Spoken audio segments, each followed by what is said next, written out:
stuff. It stinks so bad like marijuana.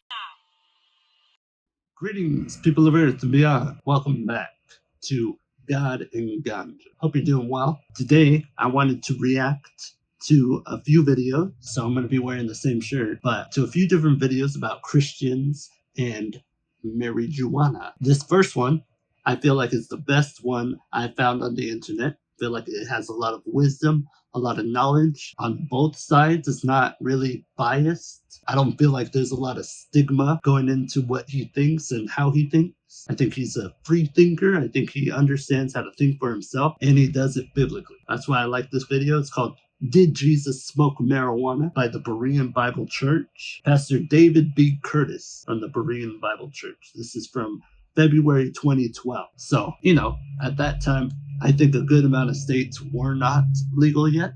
So I know a lot of Christians have the idea that when it's not legal, then it is a sin, no matter what. Even if the plant itself isn't a sin, it's more of a sin to break the law. But I like what this guy says. I've already watched these videos before, but I want to come back to them and add a little bit of commentary from my perspective. All right. Who is this from, Keith?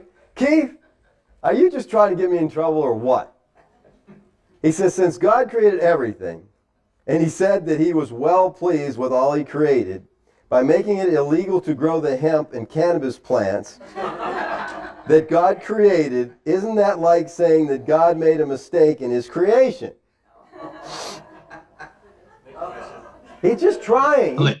Is that like saying that? Kind of, right? Does God make mistakes? Is weed a mistake of God? Poison ivy has an effect that we would call negative when you encounter it or when you interact with it. Marijuana has positive health impacts to some extent for certain people, for certain health issues. It's not a one-size-fits-all medicine, but it could be a pain reliever, it could be a stress reliever, an anxiety reliever, has something to do with glaucoma and helping relieve that. Cancer patients, they're using it for pain reduction, chronic pain. Those are all positive effects. And I don't think those are effects that are there by accident. Just like how you have an endocannabinoid system in your body naturally, it's almost as if cannabis was meant to be interacted with along certain lines.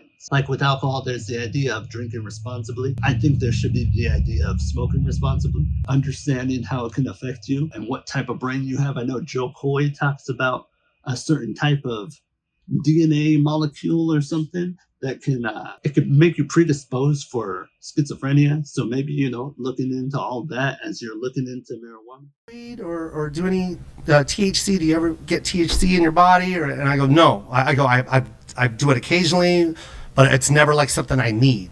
And she goes, you cannot do that. Your body chemistry is not allowed to have THC. I go, why? She goes, you have a gene that is stimulated by THC, and it's schizophrenia. Yep. But if you're looking into it from the Christian perspective, I think this guy has a good point of view. Just try, Keith. He knew it was controversial, even back then, What do I even do with that? Do I do anything with it? I think our government is intrusive. I think they're minding, sticking their nose in everybody else's business. I think if I wanted to grow marijuana plants in my backyard, I should be able to grow them. But you know why I can't? Because Big Pharma cannot patent them. Big Pharma. And since they can't... All right. So most Christians are coming to the understanding of Big Pharma, but I don't think a lot of people understand how pharmaceuticals affect the viewpoint of marijuana. So when you're looking at marijuana, you're thinking, okay, well, these drugs are safe and prescribed by a doctor, whereas these drugs are dangerous and should be off the streets and away from the children and away from adults because they can't use them responsibly, right? Maybe? Be patented. Big Pharma says you're not going to grow them because you won't use our drugs if you got those drugs. Okay, so it's like an either or. I just, just like prohibition, and again, Ron Paul, is against the war on drugs, and I think there's a good reason for that. When they stop prohibition, I would have the gangsters lost out on a lot of money and a lot of things. If they stop this war on drugs now and quit making it. There's another war that's been going on for a good many years, but especially since the early 70s, we have spent hundreds and hundreds of billions of dollars on this particular war, but it's been war on American citizens more than it's been a war to change these conditions. And that is the war on drugs, which has been a complete, total failure.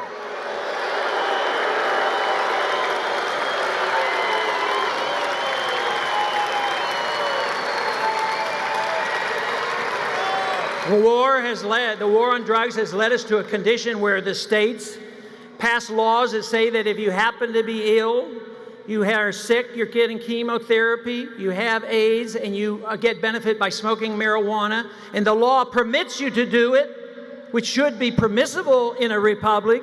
No, the federal government actually arrests sick people in the name of compassionate conservatism and putting people in prison.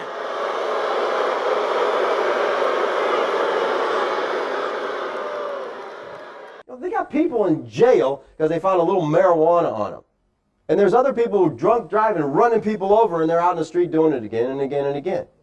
You know, I mean, due to the war on drugs, the penalty for marijuana can be higher than those for other crimes with higher consequences. So whereas somebody's smoking weed in their house or getting caught with weed in their car or whatever, wherever it was found, maybe a violation, it's not really something causing like a public endangerment the same way as other things could that aren't punished the same way. Okay, let's go back. It's crazy, it's imbalanced, it's, you know, I don't smoke pot because it's illegal.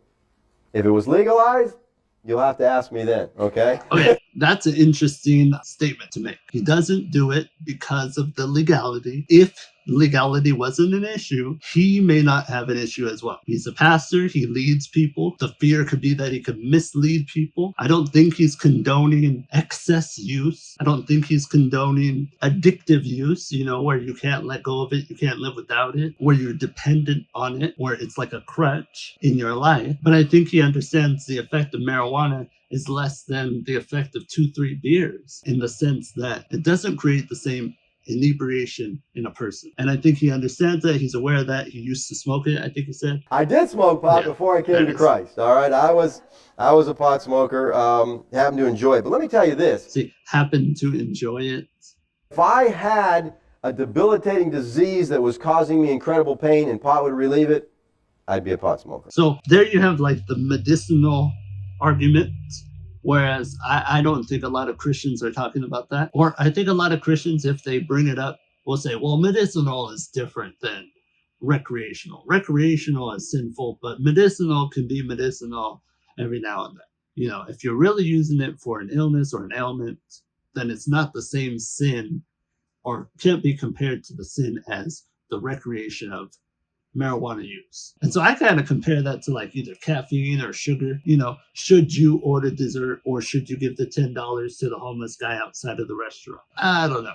You know what I mean? Which one's more Christian? Which one honors God more? Is it wrong to, you know, recreationally eat some chocolate cake at the restaurant? Is it wrong to buy your coworkers coffee in the morning?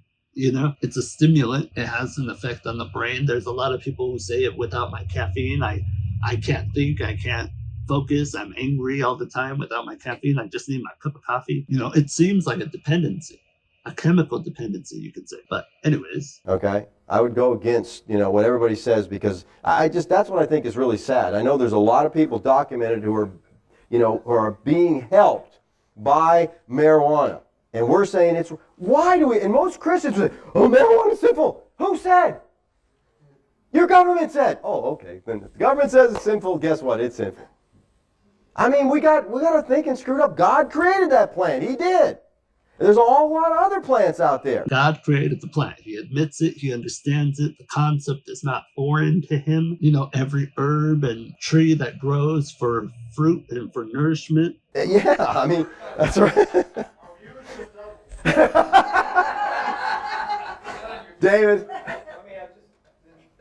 People, as soon as they have the slightest little problem, will pop something in their mouth 100 times worse or more potent than chemically made marijuana. Exactly. Okay, that's a very good point. You know, if people are in pain, they'll take a prescription drug because listen, the government says this drug is legal. Now, the side effects on this drug take longer to read and the commercial goes on, and I'm like, what did they say? This drug for suicide might cause suicide. You know, this drug that prevents you from being depressed might cause you to kill yourself. He's not wrong. Like, that happens. Then I won't be depressed anymore. What a great drug. You know, how stupid. All these different side effects. Listen, the side effects of marijuana, or what are they? From what I remember, it was just chill. The side effects may cause chillax. Okay? So Chillax. be caution. We're getting way off. Oh, you gotta. This has to be blanked off every. Okay, he seems like a cool guy. You know what I mean? He seems like he knows what he's talking about. From message number 580 in 2012, so I imagine he's probably done like 1,000 at this point, if not more. He seems wise. He seems to know what he's talking about. He seems like he's not just trying to go along with the crowd. He doesn't follow the stigma of the government or, you know, the current religious view of marijuana. He's not reefer madness. The video says, did Jesus smoke marijuana? He didn't really speak on that. I don't know if Jesus smoked marijuana. I've been wanting to react to the TV show Black Jesus. I watched it I watched it whenever it came out. It's a good show to me. At the time when I watched it, I was kind of leading Bible studies. There was a part of me that felt like weird. I felt like on the fence of whether or not I should watch it. But it's a good show. I don't believe it was made with full blasphemy intent. I think it's kind of like Christian comedy. You know what I mean? Like, there's a section of Christian comedy where Christians not mock the Bible, but like imitate the Bible to the point of comedy where you can laugh about something in the Bible. I like reading the Bible. I was reading the Bible, found out Jesus had a little brother. Anybody know his name? James.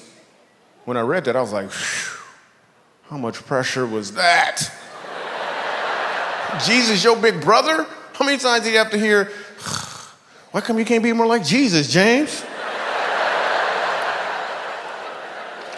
Because you know, everybody probably thought that James could do the same thing Jesus could do, but he couldn't. He was just James. He wasn't James Christ.